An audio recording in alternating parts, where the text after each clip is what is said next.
তোমরা তো আগের ব্লগেই দেখেছো আমরা গিয়েছিলাম ভাইয়ের বিয়ে দিতে। যখনই আমরা বিয়েটা দিয়ে দিলাম না, ভাই আবার বউয়ের হাতটা ধরে চেয়ারে বসে আবার ঢং করে আবার লজ্জা পাচ্ছে। আরে বর আর বউ ঠাকুরের মতো বসে আছে, আর সব একে একে এসে নিজের সাধ্য মতো জিনিসগুলো বউয়ের হাতে তুলে দিচ্ছে। আহা কি শান্তি না! এত এত ফল দেখে খাবো কি? সেখানে কেউ খাচ্ছিল না, আমি একা খেলে হবে? একটু একটু লজ্জা লজ্জা লাগছিল আর কি।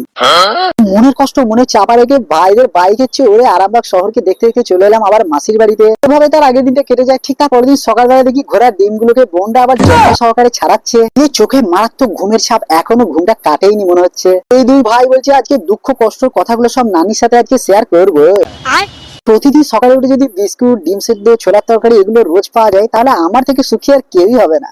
তারপরে সব ছোট বড় পাছাগুলোকে নিয়ে একটা পয়েন্টে বসে সুরুক সুরুক করে চা খেতে স্টার্ট করলাম। এদিকে ইংরেজরা কবে লেজ ফেস তুলে ভারত ছেড়ে চলে গেছে, কিন্তু তাদের চাটা আমাদের অঙ্গ প্রত্যঙ্গে এখনো অব্দি মিশে আছে বস। এরা এদিকে চা খাওয়া বাদ দিয়ে হাসার প্রতিযোগিতায় মনে ছিল নেমে পড়েছে, যেটা আমার মনে হচ্ছিল আর কি। কি ব্যাপার, কি হয়েছে?